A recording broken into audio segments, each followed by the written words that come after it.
एक कम बुद्धि के व्यक्ति ने मेरे ऊपर अभी एक वीडियो भी बना दिया कि विवेक बिंद्रा बिजनेस कर रहे हैं, गीता में बिजनेस कर। भैया मेरे, तुम तो सुन लो पहले, भगवत गीता से जो चाहिए सब मिलेगा। ये कल्प वृक्ष है। आपको शारीरिक, मानसिक, आध्यात्मिक, भौतिक, सांसारिक, व्यापारिक जैसा जीवन सुधारने का सुधारें, क्योंकि भगवत गीता संपूर्ण है।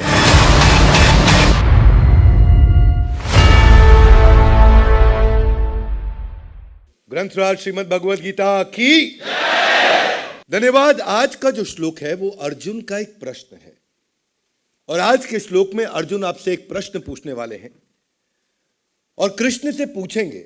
इससे पहले थोड़ी बात हुई, कर्मण्येवाधिकारस्ते मा फलेषु कदाचन। वो आपने एपिसोड देखा होगा कि कर्म करो फल की इच्छा मत करो। बड़ा पॉपुलर श्लोक है ये भगवत गीता का, ये पिछला एपिसोड था। लेकिन अर्जुन ये बात सोचते सोचते अब सोचने लगे कि इतने इंटेलिजेंट लोग होते कौन हैं जो भगवत गीता को अप्लाई कर लेंगे। कहां मिलते हैं, कहां से आते हैं, कौन होते हैं ये, कैसे लोग होते हैं ये। तो अर्जुन के मन में एक प्रश्न आ गया कि भगवान आप ही से पूछ लेता हूं। दूसरे अध्याय का 54वां श्लोक, मेरे पीछे जरा श्लोक दोहराइए। अर्जुन उवाच स्थित प्रज्ञ सका भाषा समाधिस्थस्य केशवा स्थित धी किम प्रभाषेत किम आसीत व्रजेत किम।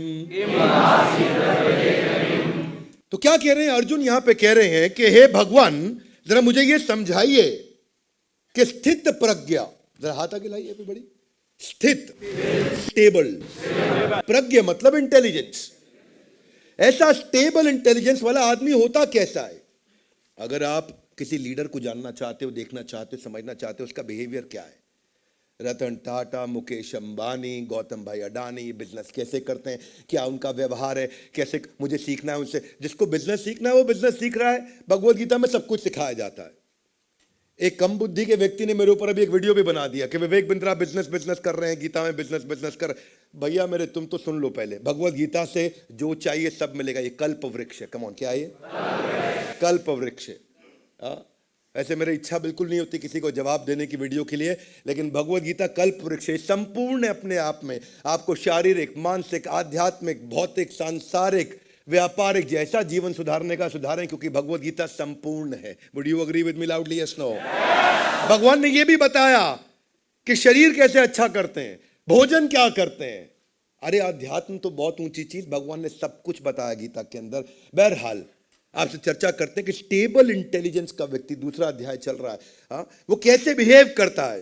स्थित प्रज्ञ सका भाषा, कि ऐसा व्यक्ति वो कैसे बोलता है, उसकी भाषा क्या है, किस प्रकार बैठता है, किस प्रकार चलता है, वो होता कैसा है। अर्जुन पूछ रहे हैं उसकी। देखिए हर एक व्यक्ति की ना एक कुछ सिम्टम्स होते हैं। धनी व्यक्ति के लक्षण होते हैं, उस कुछ लक्षणों से पता चलता है कि वो धनवान कहलाता है। और रोगग्रस्त व्यक्ति के कुछ लक्षण होते हैं जिनसे पता चलता है कि वो रोगी है। ठीक उसी प्रकार विद्वान व्यक्ति के कुछ लक्षण होते हैं जिससे पता चलता है कि वो विद्वान है। उसकी वाणी उसका लक्षण है, उसकी वाणी से पता चलता है कि वो विद्वान है। ऐसे ही अर्जुन जानना चाहता है उसके क्या लक्षण है। वो व्यक्ति जो स्थित प्रज्ञ, स्टेबल इंटेलिजेंस, हर व्यक्ति को, पूरे भारतवर्ष नहीं पूरी पृथ्वी में सबको स्टेबल इंटेलिजेंस बिल्ड करनी है, इसलिए भगवत गीता की शरण लेनी चाहिए। तो कृष्ण इसका उत्तर देना शुरू करेंगे। श्री भगवान वाच प्रजहाति यदा कामान सर्वान् पार्थ मनोगतान् आत्मनि एवात्मना तुष्टा स्थित प्रज्ञस्तद उच्यते। तो ये श्लोक को हम डिटेल में नहीं लेंगे, लेकिन शॉर्ट में समझ लेते हैं। यहां भगवान कहते हैं कि when a man gives up all varieties of sense desire which arise from mental concoction, यानी कि मन में ना बहुत सारे मनगढ़ंत विचार होते हैं, कि जब कोई मानसिक मनगढ़ंत कहानी से उत्पन्न होने वाली कामनाओं को त्याग देता है। हाथ आगे लाइए। मन से मनगढ़ंत कहानियां उत्पन्न होती हैं, उनको त्यागना है। उसके बाद भगवान कहते हैं उससे क्या होगा? दुखेशु अनुद्विग्न मना सुखेशु विगत स्प्रिया, क्या अर्थ हुआ कि दुख के अंदर अनुद्विग्न मना, वो दुख में डिस्टर्ब नहीं होगा। सुखेशु विगतः प्रिया, वो सुख। तो ये एक ऐसा श्लोक पहले भी आया कि दुख में फिसले नहीं, सुख में उछले नहीं। सुना आपने? दुख में फिसले नहीं, सुख में उछले नहीं। इसमें एक और नई बात भगवान ने ऐड करी। वो क्या बोला? वीतराग भय क्रोध स्थित धी मुनिरुच्यते। कि वीतराग, यहां से शुरू करेंगे, सुनना। वीत राग, राग मतलब अटैचमेंट, वीत मतलब फ्री फ्रॉम अटैचमेंट। जिसको अटैचमेंट नहीं है उसको दो रिजल्ट मिलते हैं, वो भय और क्रोध उसको नहीं आ सकता। और ऐसा व्यक्ति स्थित धी मुनिरुच्यते, कि ऐसा मुनि वो स्थित धी, धी मतलब इंटेलिजेंस, प्रज्ञा और धी एक ही अर्थ है। स्थित धी, किसका स्थित धी? जो कि फ्री फ्रॉम अटैचमेंट है। इसको थोड़ा और आसानी से समझते हैं। इसको ऐसे समझो, मिल गया तो खोने का डर, नहीं मिला तो anger. One more time, come on everybody. मिल गया तो नहीं मिला तो एंगर। गुस्सा कब आता है? जब मेरी बात नहीं मानी गई। डर कब लगता है? जो मेरे पास है मेरे हाथ से छिन जाए। मिल गया तो खोने का डर, नहीं मिला तो एंगर।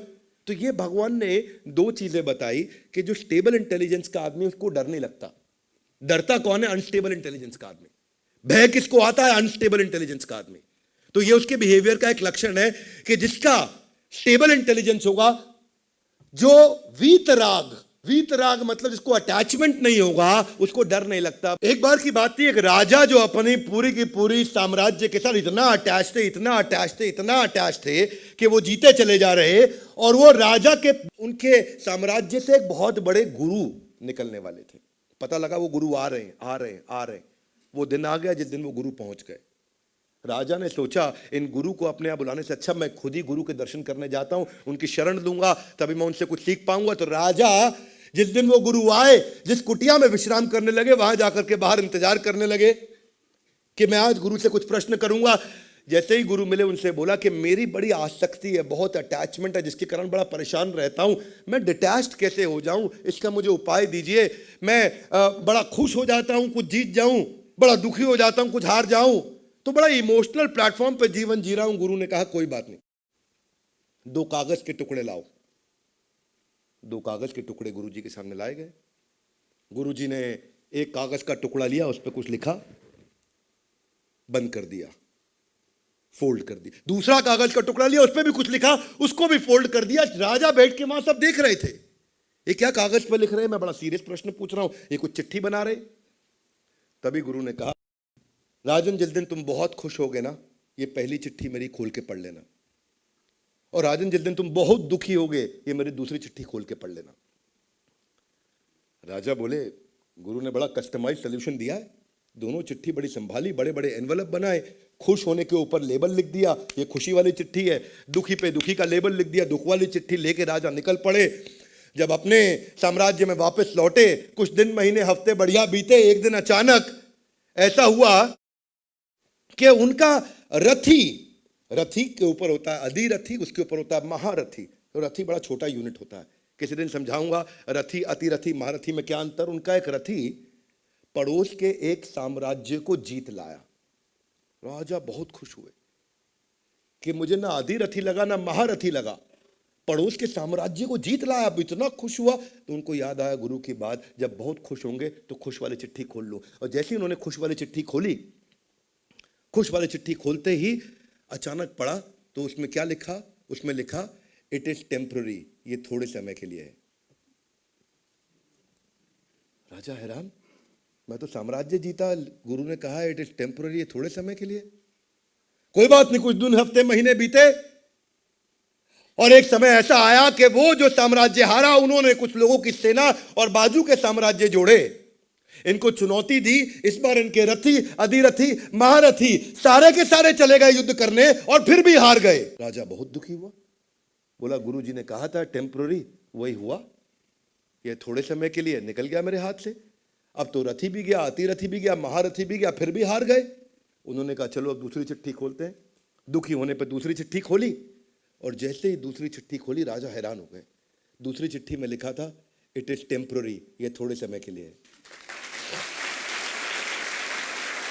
तब उनको ये समझ में आया कि ये सब कुछ टेम्पररी है और वहां से मुझे अपनी अटैचमेंट को तोड़ के वापस लेकर के आना है। हमारे पास जीवन में शास्त्र बताते हैं 3 प्रकार के दुख होते हैं। एक होता है आदि दैविक, दूसरा होता है आदि भौतिक और तीसरा होता है आध्यात्मिक। जरा हाथ ऊपर लाइए। आदि दैविक यूनिवर्स देता है, आदि भौतिक सामने वाला देता है, आध्यात्मिक वो मेरा मन मुझे खुद ही देता है। 3 प्रकार के दुख होते हैं संसार में।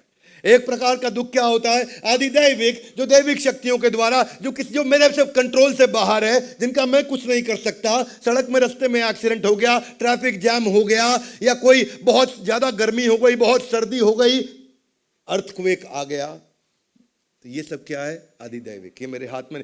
आदि भौतिक, जो सामने वाला मेरे को दुखी करता है, मेरे बारे में आप शब्द बोलता है, वो आदि भौतिक है, लेकिन मैं दुखी हो जाता हूं, वो आध्यात्मिक है, वो मेरे हाथ में है। 3 प्रकार के दुख होते हैं। भगवान ने क्या बताया कि आपको कमल से सीखना चाहिए, जो कीचड़ के बीच में परमानेंट रहता है। और कमल ही एक ऐसा फूल है कि कीचड़ के बीच में रहने में, पानी के बीच में जीवन भर रहने में, उस पर पानी की एक बूंद टिकती नहीं है, उस पर पानी की बूंद तुरंत नीचे गिर जाती है। क्या अर्थ हुआ इसका? इसको ऐसे समझते हैं कि भगवान राम को जब वनवास दिया गया, भगवान राम को जब वनवास दिया गया, तो कब दिया वनवास? टाइमिंग पे ध्यान देना, टाइमिंग पे ध्यान देना। ठीक उसी दिन उन्हें वनवास अनाउंस कर दिया गया, उससे पिछली रात चर्चा करके, जिस दिन he was about to get crowned as the king. जब उनका राज्य अभिषेक होना था, राज्य अभिषेक से जस्ट पहले उनको बोल दिया गया। अयोध्या से उनकी बहुत अटैचमेंट थी, पर राजसी सुख से उनकी अटैचमेंट नहीं थी।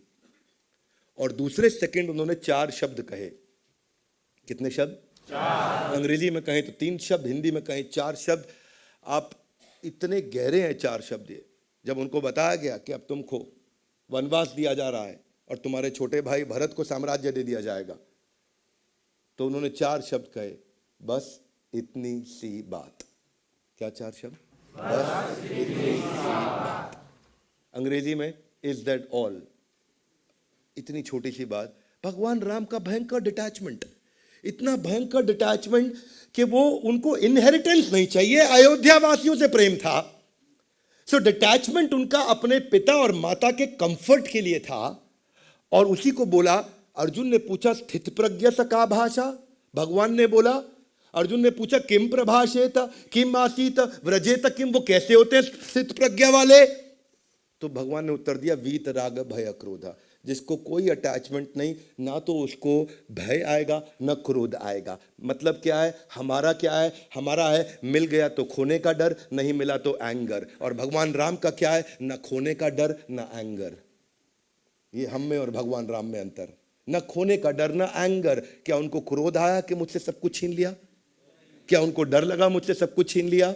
वीत राग भय क्रोधा। लेकिन क्या हमारी बुरी आदतों से इतनी भयंकर अटैचमेंट होती है, इतनी भयंकर बुरी आदतों से अटैचमेंट होती है कि हमसे छीन लिया जाए तो बहुत दिक्कत होती है।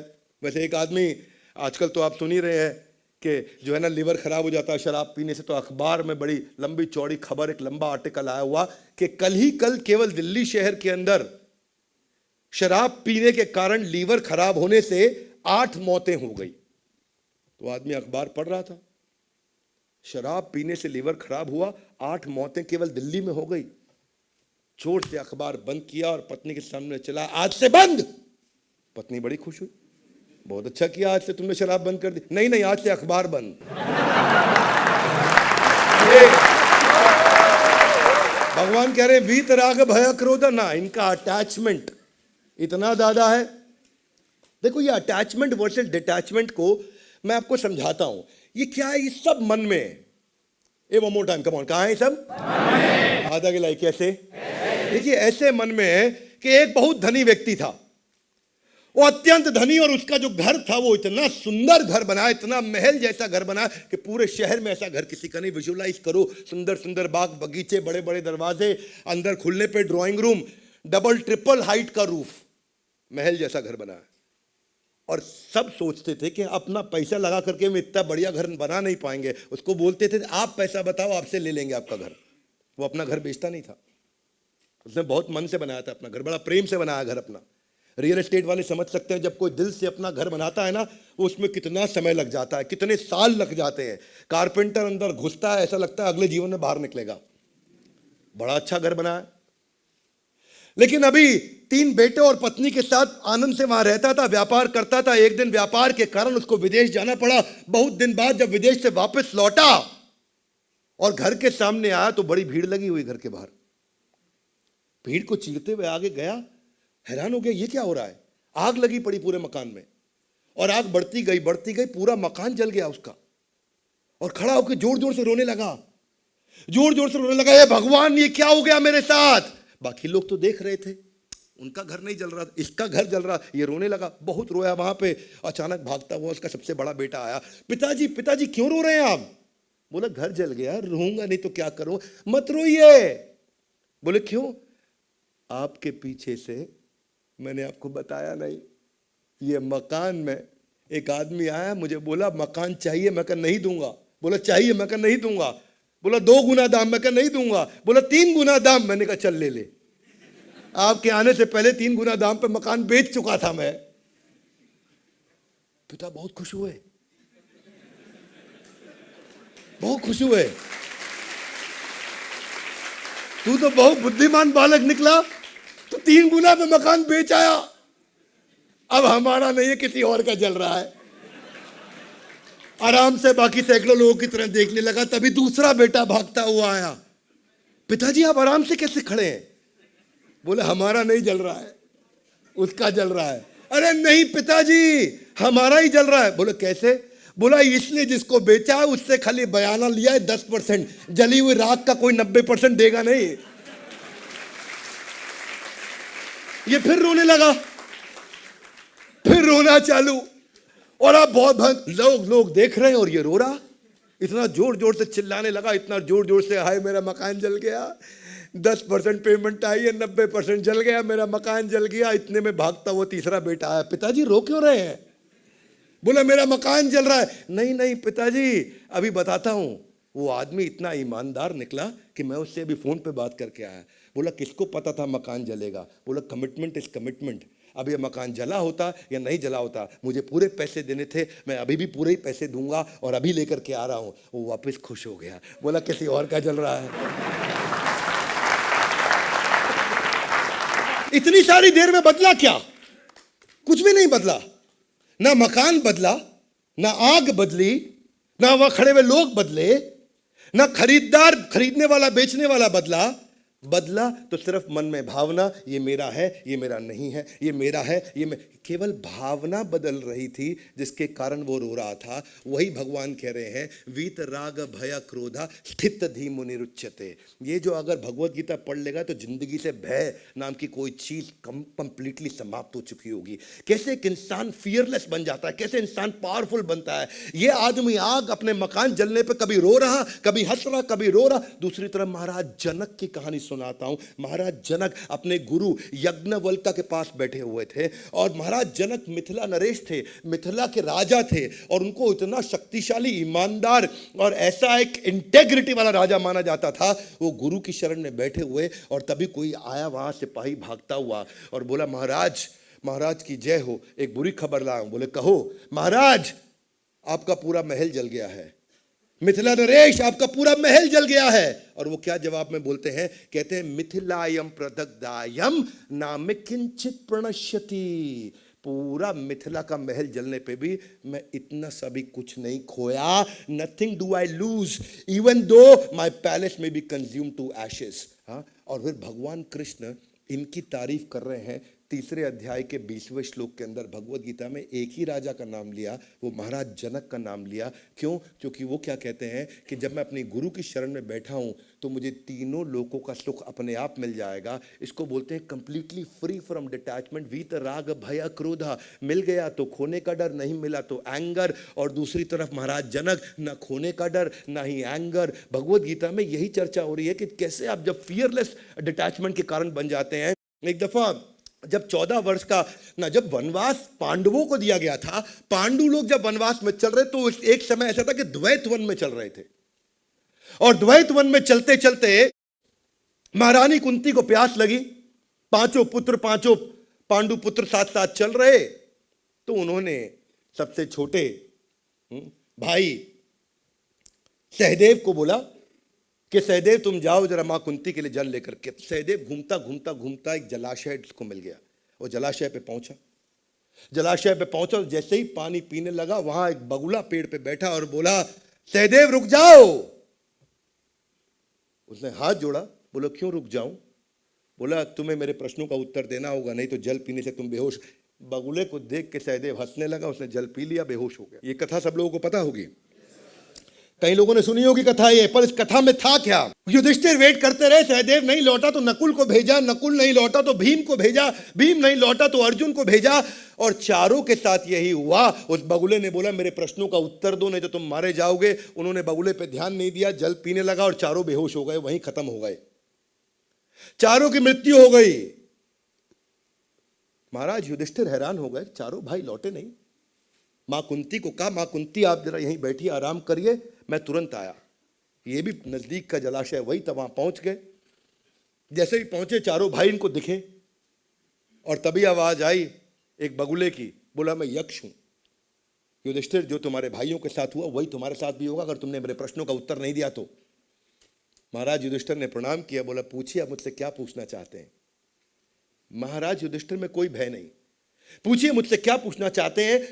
तो हे युधिष्ठिर, एक एक करके उन्होंने कई प्रश्न पूछे कि सबसे बड़ा आश्चर्य क्या है संसार में। बोले अहानि अहानि भूतानि यमालयम गच्छन्ति पश्यन्नपि न पश्यन्ति।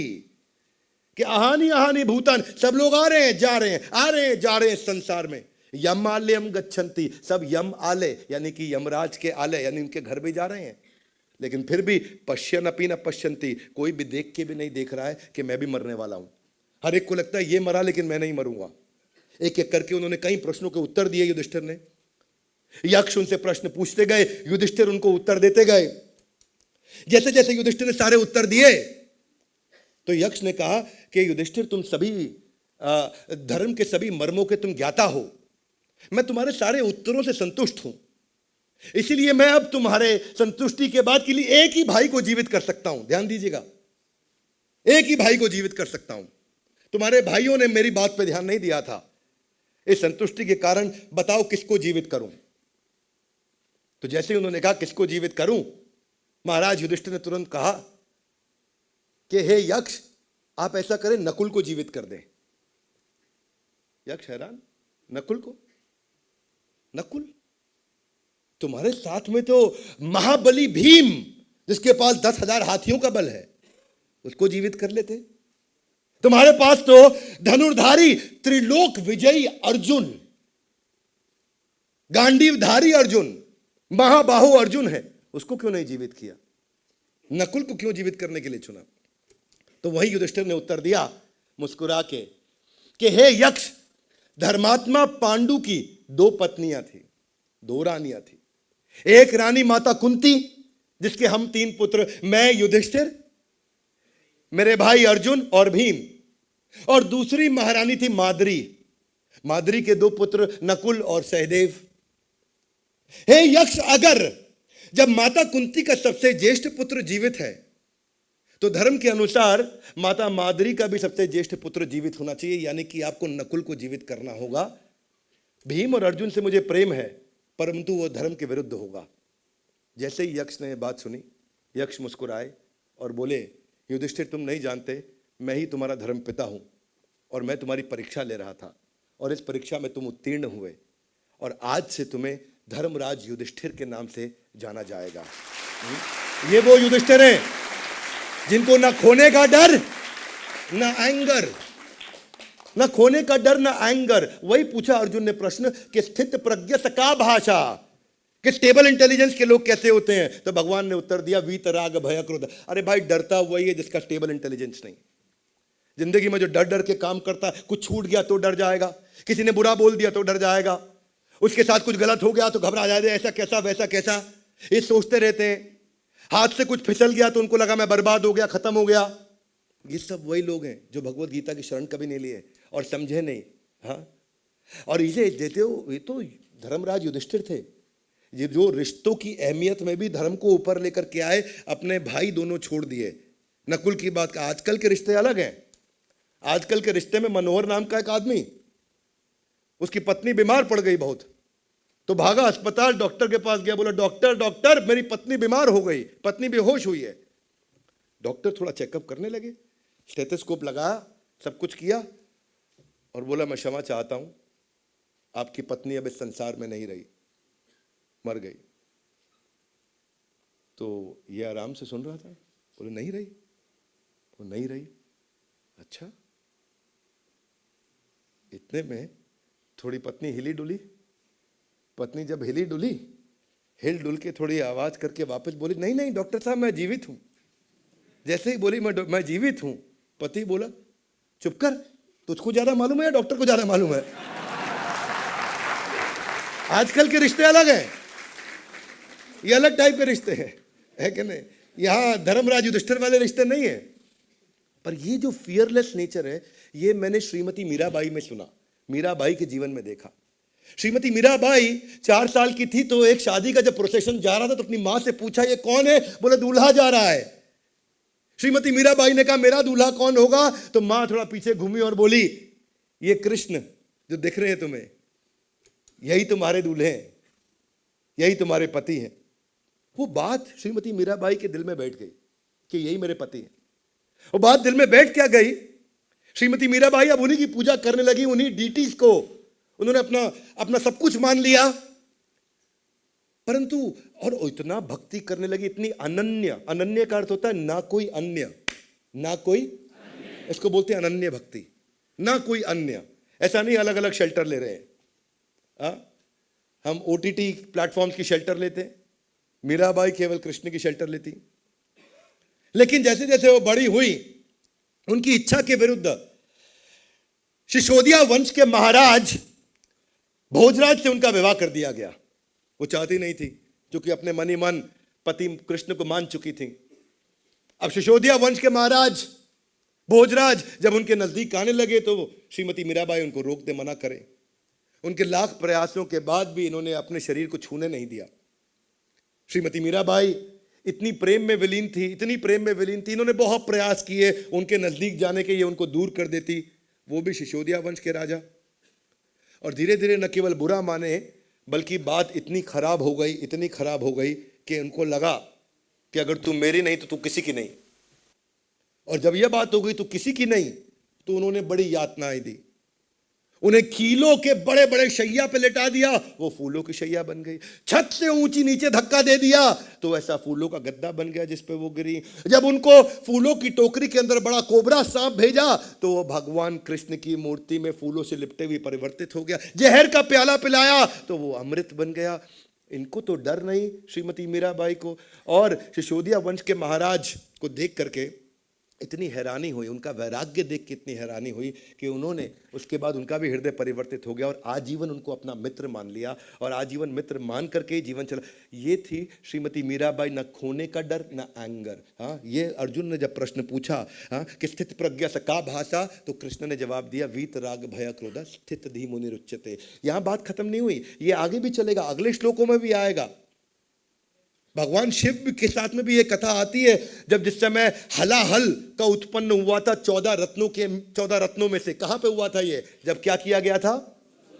समुद्र मंथन में 14 रत्न, उनमें से एक था हलाहल यानी कि विष। और जब विष बाहर आया, इतनी लपटे और इतनी आग निकली उस विष में से, इतनी आग निकली कि एक तरफ देव एक तरफ दानव सब जलने लगे। और सबने भगवान शिव से प्रार्थना करी, दानवों ने भी करी, देवताओं ने भी करी, सुर असुर सबने प्रार्थना करी, प्रभु आप आइए। और भगवान शिव ने आकर के उस जहर को अपने कंठ में धारण कर लिया। यहां तक सबको पता है। देवताओं ने जब उनको धन्यवाद किया, बोला आपने बहुत बड़ा काम कर दिया हमारे लिए। बोला मैंने कुछ खास नहीं किया, I didn't do anything great, it was easy to digest this poison.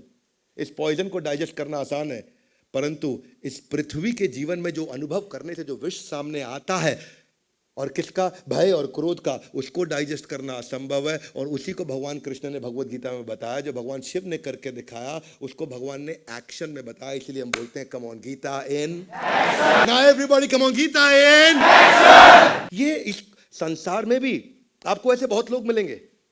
ये केवल ऐसा नहीं देवी देवताओं की कथा सुना। थॉमस एल्वा एडिसन के बारे में सब जानते हैं। 1914 की बात थी, उनकी सबसे बड़ी फैक्ट्री न्यू जर्सी में आग लग गई और आग इतनी भयंकर लगी, सब धू धू के जलने लगा। एडिसन बाहर खड़े होकर हंसने लगे जोर से, अपने बेटे को बोले, तुमने ऐसी आग देखी है? बोला नहीं देखी। बोला नहीं देखी ना? बोला नहीं देखी। सबको इकट्ठा करके लाओ, अपनी माँ को और अपने दोस्तों को, उनको भी दिखाओ, मैंने भी ऐसी आग नहीं देखी। बोला पिताजी आप खुश हो रहे हैं? बोला हाँ खुश हो रहा हूँ, क्योंकि हमारी सारी गलतियां यहाँ जल के बर्बाद हो जाएंगी। बेटा हैरान हो गया, सारी गलतियां जल के बर्बाद हो जाएंगी। और वही इतना बेटा कंफ्यूज था, और वही उन्होंने आग लगने के बाद जब जाकर के न्यूयॉर्क टाइम्स को इंटरव्यू दिया तो बोला मेरी गलतियां जली हैं, फैक्ट्री नहीं जली है, फैक्ट्री यहाँ पे है। मुझे इस सब गलतियां जलने से थोड़ी डर लगे, गलती जलने से मैं खुश हो रहा हूँ। और अगले 2 साल के अंदर $1 मिलियन वाली कंपनी को उन्होंने $10 मिलियन 2 साल में कन्वर्ट कर दिया, क्योंकि उन्होंने वादा किया था आग बुझते ही मलबा हटा के मैं वापस जुट जाऊंगा। ये है वीतराग भय क्रोधा, न खोने का डर और न एंगर। जो डिटैच्ड व्यक्ति है ना, वो संसारी हो या देवी लोक से आ रहा हो, उसको किसी का डर नहीं। ये आदमी डरता तभी है जब उसको अटैचमेंट होता है। वही गौतम बुद्ध ने भी बताया कि अटैचमेंट ही सब चीज़ों का कारण है, इन सारे दुखों का कारण है। और अगर ये सीरीज में चलेगा भी, आगे भी भगवान और बताएंगे कि स्थित प्रज्ञ सका भाषा। इसीलिए गीता इन एक्शन के सारे एपिसोड देखिए, अपने बच्चों को दिखाइए, अपने मित्रों को दिखाइए गीता इन एक्शन।